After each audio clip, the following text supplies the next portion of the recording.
शुभ मिश्रा और आप सभी दर्शकों का अन्नदाता कार्यक्रम में बहुत बहुत स्वागत करती हूं। देश के हर व्यक्ति के जीवन में किसानों का अहम योगदान है, क्योंकि किसान ही हमारे लिए अन्न को उपजाते हैं और देश के हर व्यक्ति को खाना प्रदान करते हैं और इसीलिए उन्हें अन्नदाता भी कहा जाता है। और ऐसे ही किसानों को खेती बाड़ी की नई तकनीकी जानकारी देने की कोशिश हम करते हैं। तो चलिए कार्यक्रम की शुरुआत करने से पहले देखते हैं क्या है आज के अन्नदाता में खास। सहजन की खेती किसानों के लिए है लाभकारी।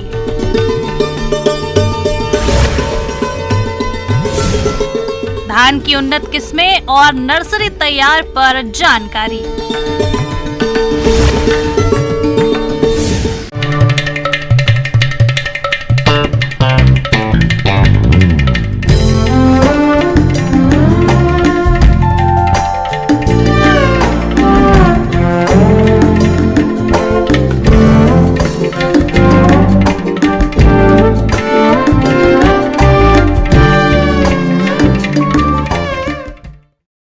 सहजन एक बहुउपयोगी पौधा है। सहजन की खेती लगाने के 10 महीने बाद 1 एकड़ से किसान लगभग 1 लाख रुपए तक कमा सकते हैं। कम लागत में तैयार होने वाली इस फसल की खासियत ये है कि इसकी एक बार बुआई के बाद 4 साल तक बुआई नहीं करनी पड़ती।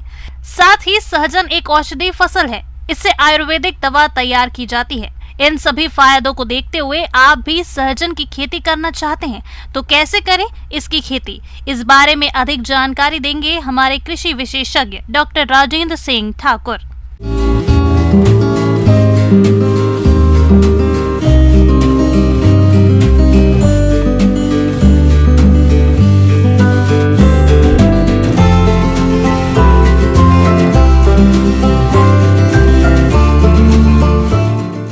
मैं आज आपको सहजन, जिसे आम भाषा में मुनगा भी कहा जाता है, कि खेती और उसके पोषण के बारे में कुछ सामान्य जानकारी और उसके उपयोग के तरीकों के बारे में बताऊंगा। यह एक बहु उपयोगी पोषण से भरा हुआ एक वृक्ष है। इसकी फली, पत्तियां, पुष्प और इसकी जड़ें पोषण से भरपूर हैं। इसमें प्रोटीन प्रचुर मात्रा में होता है। इसमें कैल्शियम, फास्फोरस और अन्य तत्व जैसे बीटा कैरोटीन और विभिन्न प्रकार के तत्व पाए जाते हैं, जिनसे शरीर में भिन्न भिन्न रोगों की रोकथाम होती है। प्रजातियों का जो चयन है वो बड़ा महत्वपूर्ण है। किसी भी फसल की उत्पादन में प्रजाति है उसका उपयोग अलग अलग प्रकार की उपयोगिता के हिसाब से किया जाता है। कि जैसे अगर हमें हाई डेंसिटी, मतलब जिसको कहते हैं सघन उत्पादन लेना है, तो PKM1 एक बहुत अच्छी प्रजाति है। दूरी के लिए लेने के लिए PKM2 और PKM3 बहुत उम्दा प्रजाति हैं। इसके अलावा ज्योति 1, ज्योति 2 नाम की 2 वैरायटियां हैं जिनका उपयोग बहुत अच्छे से किया जा सकता है।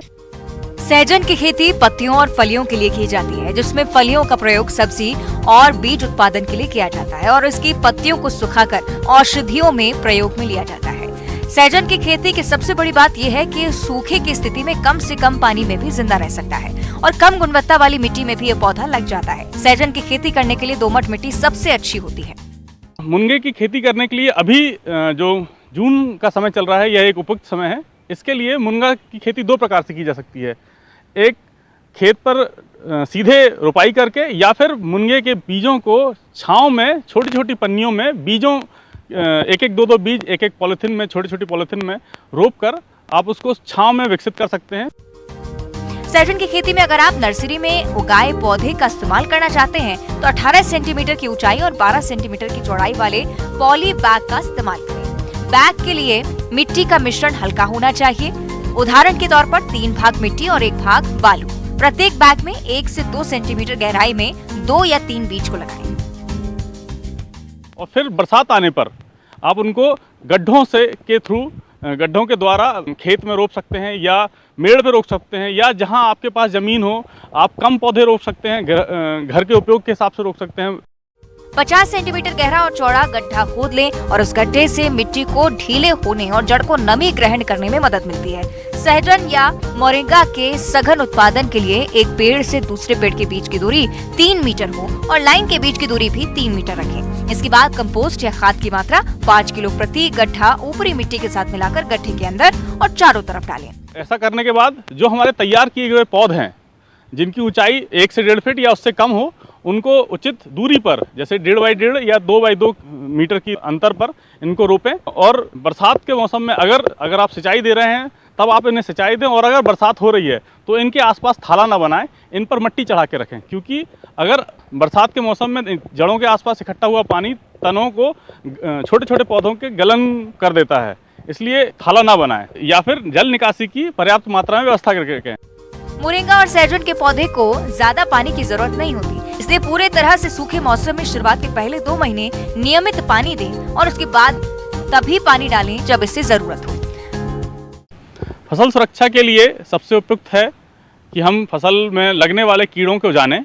वैसे तो सहजन के पौधे में विशेष कोई कीट या रोग का प्रभाव नहीं होता, लेकिन अगर जल भराव की स्थिति बनती है तो पौधा किसी भी स्थिति में तना गलन, जिसको हम रूट राट भी कहते हैं, हो जाता है। इससे बचाव के लिए हम जल निकास की उचित व्यवस्था करें, और अगर भराव की स्थिति बनती है तो रेडोमिल MZ 2 ग्राम प्रति लीटर पानी के हिसाब से ड्रेंचिंग करें। इसके अलावा कुछ कीट व्याधियाँ भी उसमें आती हैं, जिसके लिए हम नीम का तेल 5 ml प्रति लीटर के हिसाब से स्प्रे कर सकते हैं। मुनगे का पौधा 6 माह में फली देना शुरू कर देगा।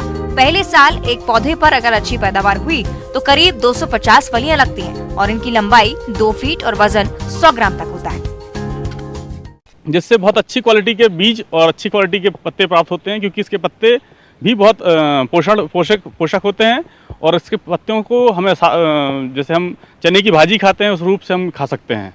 किसान भाइयों, अब लेते हैं एक छोटा सा ब्रेक।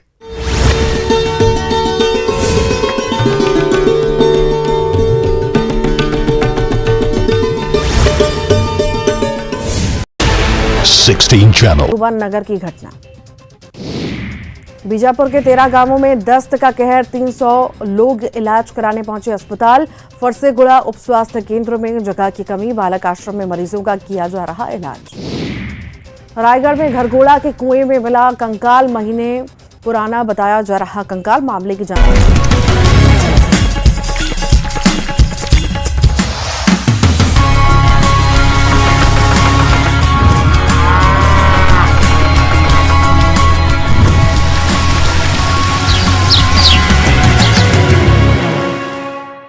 ब्रेक के बाद आप सभी दर्शकों का अन्नदाता में बहुत बहुत स्वागत है।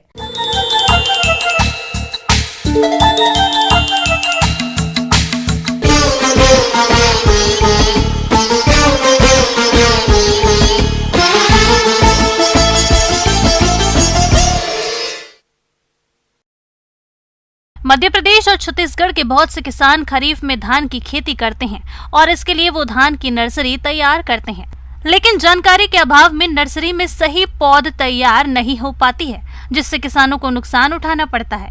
ऐसे में धान की स्वस्थ पौध प्राप्त करने के लिए कुछ जरूरी बातों को ध्यान रखते हुए नर्सरी की तैयारी कैसे करें, इसके बारे में बता रहे हैं कृषि वैज्ञानिक डॉक्टर अर्नब राय चौधरी।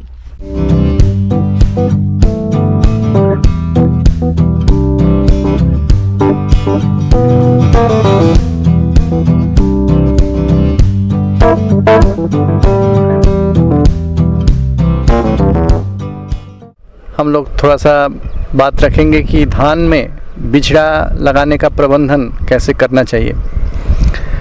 खरीफ के सीज़न में धान ही प्रमुख फसल है और इसकी बिचड़ा लगाने की तैयारी पानी के अवेलेबिलिटी, मतलब पानी जिस जैसे मिलता है उसके हिसाब से करीब मई का अंतिम सप्ताह से शुरू हो जाता है। तो सबसे पहले ये बात आती है कि हमको कौन सी जगह में बिचड़ा के लिए मतलब सटीक उसके लिए सिलेक्शन करना चाहिए, कौन सा जगह हमारा बिचड़ा के लिए आदर्श माना जाता है। इसके लिए 2 चीज़ हम लोगों को याद रखना है कि एक तो है कि हमारा जहाँ पे पानी की सुविधा हो इसी जगह के नज़दीक हमको बिचड़ा लगाने का प्रबंधन होना चाहिए और जहाँ पे हमारा निकासी व्यवस्था अच्छा हो। धान की खेती के लिए सही बीज का चुनाव करना बेहद जरूरी है। इसके लिए अधिक उत्पादन देने वाली प्रतिरोधक किस्मों का चुनाव करें। बीज के बेहतर अंकुरण के लिए सर्टिफाइड और अच्छी क्वालिटी के बीज ही खरीदें। अपने क्षेत्र के लिए अनुशंसित किस्मों का चुनाव करें। बीज साफ सुथरा और रोग मुक्त होना चाहिए। जहां तक बीज दर की बात है तो हाइब्रिड किस्मों के लिए 25 से 30 किलोग्राम प्रति हेक्टेयर, बासमती किस्मों के लिए 12 से 15 किलोग्राम, SRI पद्धति से खेती करने के लिए 7.5 किलोग्राम प्रति हेक्टेयर बीज की जरूरत होती है। तो इसके बाद आते हैं कि हमारा कौन सा वैरायटी हम लगाएंगे और कब लगाएंगे। एक तो है ऊपरी ज़मीन के लिए जो जल्दी पकने वाला जो वैरायटी है, जैसे देखिए प्रभात, तुरंता, सहभागी, सुख सम्राट, कृषि विश्वविद्यालय से और एक वैरायटी निकला हुआ है सबोर दीप। ये सब में सुखाड़ सहने की क्षमता है। अब मीडियम लैंड जो मध्यम ज़मीन है हमारा, मध्यम ज़मीन में हमारे जो मीडियम ड्यूरेशन वैरायटी हम लोग बोलते हैं धान के लिए, जैसे राजेंद्र श्वेता जो 135 से 140 दिन में तैयार होता है, सीता है, कनक है, सबोर श्री है। इसके बाद आता है हमारा जो निचला ज़मीन है, देर से पकने वाली जो सब वैरायटी है, जैसे राजेंद्र मैसूरी, स्वर्णा साबवान, MTU 7029, स्वर्णा साबवान। इसमें ये बाढ़ करीब 10 से 15 दिन तक ये अगर डूब के रहता है तो ये इसको सह लेता है। बीज को उपचारित करना चाहिए क्योंकि हमारा मिट्टी में तरह तरह का बीमारी आते हैं, तो उसको रोकने के लिए हम लोग को एक अहम दवा जो बाज़ार में मिलता है बेविस्टीम या कार्बेंडाजिम, वो 2.5 ग्राम प्रति किलो सीड में देके बीज उपचारित हमको कर लेना है। कैसे करना है, बेड पे गिराएंगे, उसको हम फुला लेंगे। एक दिन फुला लेंगे, एक जो हम जूट का जो बोरी है, बोरी में उसको हल्का सा डाल के उसका मुंह बांध के उसको फुला लेंगे, उसका मुंह तोड़ जाएगा। उसके बाद उसको जब लाएंगे उसके बाद पाउडर डाल देंगे 2.5 ग्राम प्रति किलो सीड के हिसाब से। तो हल्का गीला बीज के साथ वो पाउडर एकदम चिपक जाएगा। चिपकने के बाद उसको सुखा लेंगे। सुखा लेने के बाद वो जो सफ़ेद पाउडर बीज के ऊपर लग के रहेगा, इस अवस्था में उसको हम बिचड़ा में डालेंगे एकदम बराबर करके, यूनिफॉर्मली। तो अब आता है कि हमारा बिचड़ा तैयार करने के लिए हमको कितना जगह पे बिचड़ा तैयार करना चाहिए। इसका एक थंब रूल है, जो नियम है कि 800 से 1000 मीटर स्क्वायर एरिया चाहिए। इस बिचड़ा से हम 1 हेक्टेयर ज़मीन हम रोपाई कर सकते हैं, और हमको 100 मीटर स्क्वायर केवल एरिया चाहिए, जिससे हम 1 हेक्टेयर श्री विधि से रोपाई कर सकते हैं। वेट बेड विधि या गीली विधि, इस विधि का प्रयोग उन क्षेत्रों में किया जाता है जहां नर्सरी तैयार करने के लिए पानी की पर्याप्त व्यवस्था हो। नर्सरी निर्माण से पहले खेत की 2-3 जुताई कर ले। इसके बाद 4 से 5 सेंटीमीटर ऊंची और 45 सेंटीमीटर लंबी की क्यारियां बनाएं। बिजाई से पहले 100 वर्ग मीटर क्षेत्र में 1 kilogram nitrogen, 0.4 kilogram phosphorus, 0.5 kilogram potash डालकर अच्छी तरह मिलाएं। 1 मीटर जगह में 50 से 70 ग्राम सूखे बीजों की बुआई करें। पहले कुछ दिनों तक क्यारियों को सिर्फ नम रखें। जब पौध 2 सेंटीमीटर की हो जाए तब क्यारियों में पानी भर दें। 20 से 25 दिनों बाद जब पौध में 4 पत्तियां आ जाए तब तैयार खेत में रुपाई करें। इस विधि में बीज की कम मात्रा लगती है, वही रुपाई के लिए पौधों को निकालना आसान होता है। ड्राई बेड विधि यानी सूखी विधि, नर्सरी के लिए पानी की पर्याप्त व्यवस्था नहीं है तो इस विधि से नर्सरी लगा सकते हैं। इसके लिए समतल या ढलान वाली जगह का चयन करें। सबसे पहले 2-3 जुताई के बाद 10 से 15 सेंटीमीटर ऊपरी मिट्टी को बारीक कर लें। फिर समतल क्यारियों में बीजों की बुआई करें।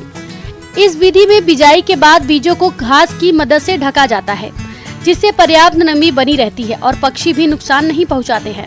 पर्याप्त नमी के लिए क्यारियों में पानी का छिड़काव करते रहें। बता दें, ड्राई बेड विधि में बीज तेजी से उगता है और 25 दिनों बाद पौध रोपाई के लिए तैयार हो जाती है। इस विधि से तैयार पौधे प्रतिकूल परिस्थितियां सहन करने की क्षमता रखते हैं। डेपोग विधि, शीघ्र पकने वाली किस्मों के लिए इस विधि से नर्सरी तैयार की जाती है। इस विधि को फिलीपींस में विकसित किया गया था। इस विधि में बिना मिट्टी के ही पौध तैयार की जाती है। इसके लिए एक समतल बेड का निर्माण करके पॉलिथीन शीट बिछाई जाती है, जिस पर 1.5 से 2 सेंटीमीटर ऊंची खाद की परत डालते हैं और इसके बाद बीजों की बुआई की जाती है। नमी के लिए पानी का छिड़काव करते रहें। इस विधि से 12 से 14 दिनों में पौध तैयार हो जाती है।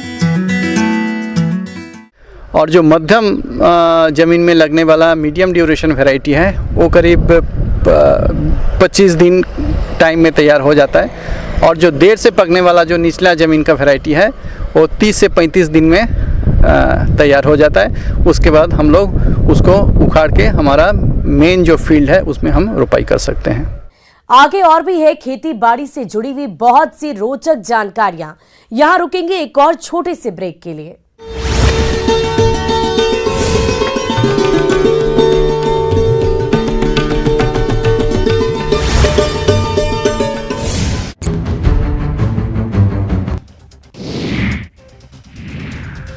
पटना के विपक्षी एकता की बैठक में राहुल गांधी का बड़ा बयान। एमपी छत्तीसगढ़ में बनेगी कांग्रेस की सरकार, बीजेपी को कर्नाटक में हराया।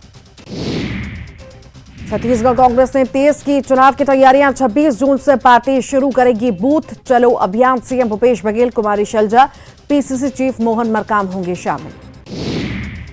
रायपुर में संविदा कर्मचारियों का हल्ला बोल। नियमितीकरण की मांग को लेकर आंदोलन, आज से अनिश्चितकालीन आंदोलन। नवा रायपुर में ट्रक और कार की भिड़ंत, 3 लोग हादसे में घायल, घायलों का इलाज जारी। दुर्ग में बीजेपी विधायक विद्यारतन भसीन का निधन, लंबी बीमारी के बाद मौत। रायपुर के निजी अस्पताल में चल रहा था इलाज। वैशाली नगर के विधायक थे विद्यारतन भसीन। दुर्ग में कार में लगी आग, फायर ब्रिगेड की टीम ने बुझाई आग। मधुबन नगर की घटना। बीजापुर के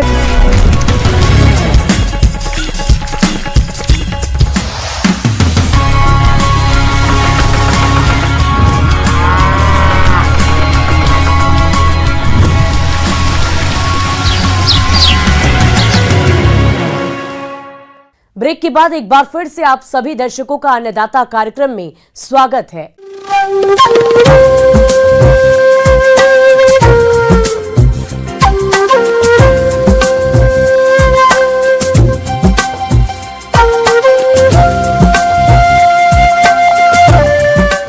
किसान भाइयों, मौसम निश्चित रूप से फसलों की सफलता या विफलता का निर्धारण करने वाला सबसे महत्वपूर्ण कारक है और इसीलिए मौसम विभाग के रिपोर्ट पर साप्ताहिक कृषि सलाह कुछ इस प्रकार है।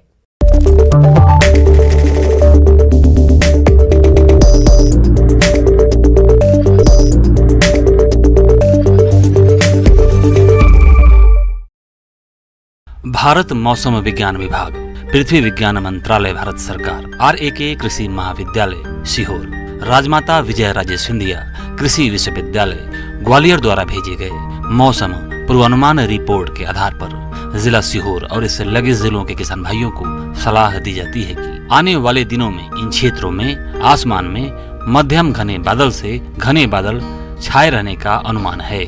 हवा की दिशा प्रारंभ में दक्षिण पश्चिम से एवं बाद के दिनों में पश्चिम से रहेगी।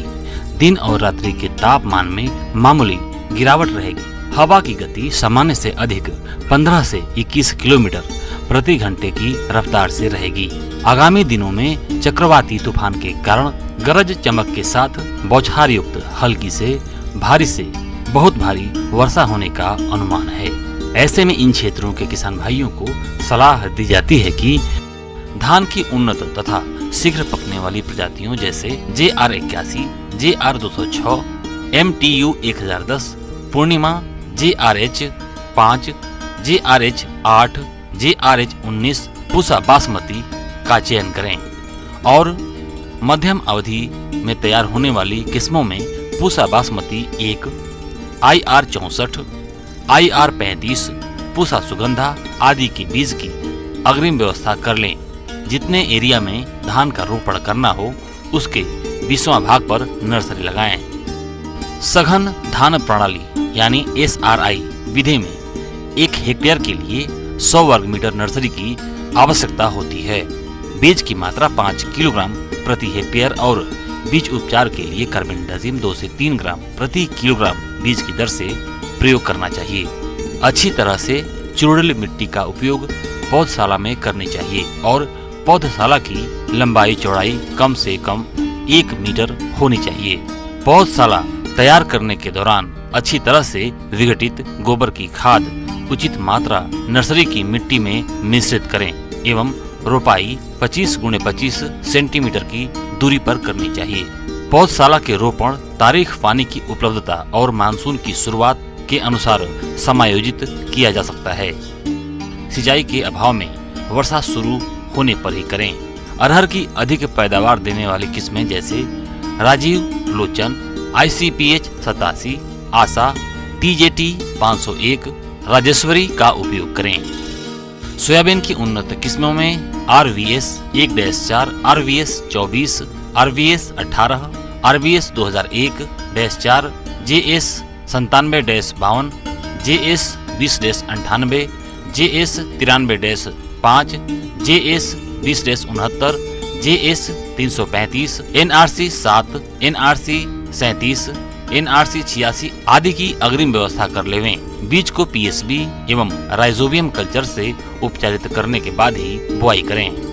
किसानों को खरीफ मक्का की फसल के लिए खेत तैयार करने की सलाह दी जाती है। प्रमाणित स्रोतों से अच्छी गुणवत्ता के बीज अग्रिम व्यवस्था कर लें। पंक्ति से पंक्ति की दूरी 60 से 75 सेंटीमीटर और पौधे से पौधे की दूरी 18 से 25 सेंटीमीटर रखें। अधिक उपज देने वाली किस्में जैसे JM 216 और संकर मक्का जैसे जवाहर मक्का hybrid 1, HQPM 1, HQPM 3, JK MH 4545, Surabhi, PSC 745 आदि का उपयोग करें। बीज उपचार के लिए कार्बेंडाजिम 2 ग्राम और इमिडाक्लोप्रिड 2 ग्राम प्रति किलोग्राम बीज की दर से करना चाहिए और किसान भाई अपनी सुविधा के अनुसार अंकुरण परीक्षण भी कर सकते हैं, जिससे खेतों में स्वस्थ पौधों की अधिकतम संख्या प्राप्त की जा सके। मौसम की स्थिति को देखते हुए खुरपका मुहपका रोग फैलने की आशंका है। पशुओं में रोग के बचाव के लिए टीकाकरण करवाएं। टीकाकरण करवाने का यह सही समय है। सूखा चारा दिन में 2 बार दें। समय समय पर पशुओं को पीने के लिए पानी उपलब्ध कराएं। पशु चिकित्सक से संपर्क कर अपने मवेशियों को गला घोंटू एवं लंगड़ी रोग का टीकाकरण करवाएं। मछलियों में जुलाई अगस्त का महीना प्रजनन का होता है, अतः मछलियों की बिक्री न करें और नवीन बीज डालें और अनावश्यक जीव को बाहर करें।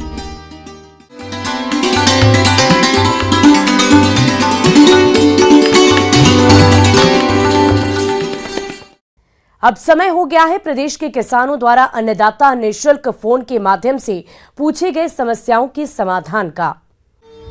आज के अन्नदाता हेल्पलाइन में जिस प्रश्न को कार्यक्रम में शामिल किया गया है उसे पूछा है ग्राम बजेड़ा जिला रायपुर के किसान सुरेश नागर ने।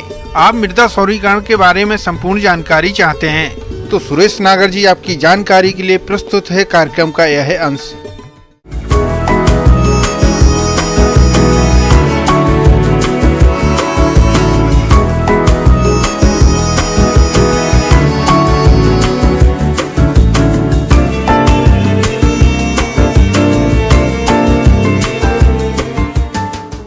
किसान भाइयों, खरपतवार, कीट और रोगों का प्रभावी नियंत्रण करना एक गंभीर चुनौती है।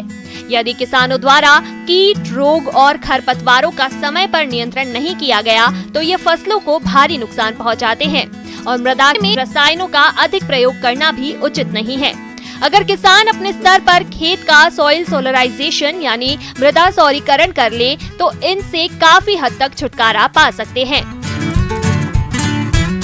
राज्य में जहां मई जून के महीने में बहुत तेज गर्मी पड़ती है, इन महीनों में तापक्रम का लाभ उठाते हुए किसान मृदा सौरीकरण कर सकते हैं और सूर्य के तापक्रम द्वारा कीटों के अंडे, रोगाणुओं और खरपतवारों के बीजों को नष्ट किया जा सकता है। ये विधि काफी सस्ती और प्रभावी है। मृदा सौरीकरण के लिए लंबे दिनों तक वातावरण में गर्मी होनी चाहिए। जब तेज धूप और तापमान 40 डिग्री सेंटीग्रेड से लेकर 45 डिग्री सेंटीग्रेड हो, उस वक्त मृदा सौरीकरण करना उचित रहता है।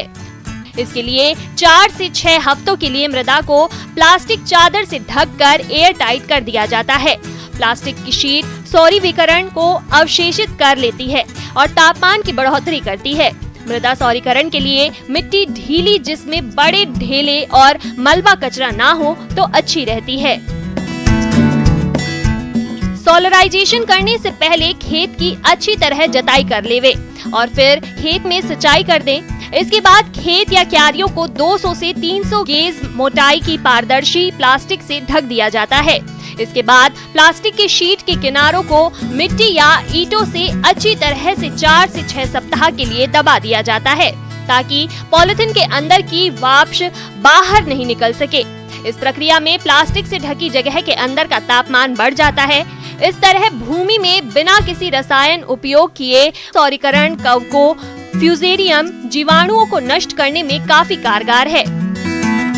मृदा सौरीकरण से मिट्टी में पहले से मौजूद कीट रोग, नीमेटोड और खरपतवार नष्ट हो जाते हैं। इसमें बोई जाने वाली फसल कीट और रोगों से मुक्त रहती है और बम्पर पैदावार मिलती है। मृदा सौरीकरण करने से मृदा का स्वास्थ्य बना रहता है। इस प्रकार से आप सॉइल सोलराइजेशन करके भूमि को खरपतवार, कीट और रोग कारकों से मुक्त रख सकते हैं।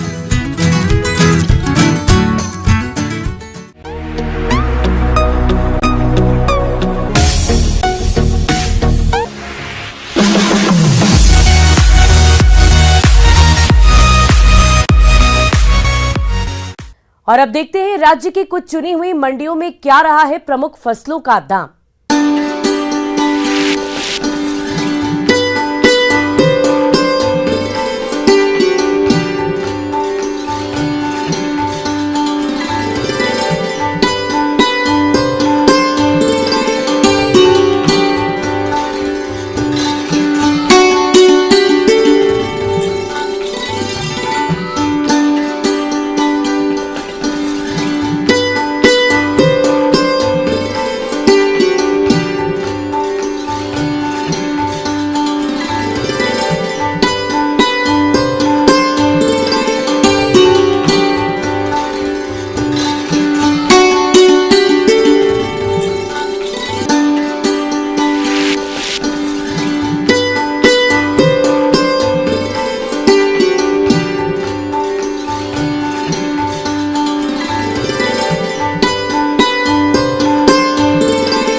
किसान भाइयों, कृषि संबंधित समस्या और सुझावों के लिए आप हमें इस पते पर संपर्क कर सकते हैं। प्रोड्यूसर अन्नदाता, news 18 Madhya Pradesh Chhattisgarh, Ramoji film city Hyderabad 501512। साथ ही आप हमें ईमेल भी कर सकते हैं।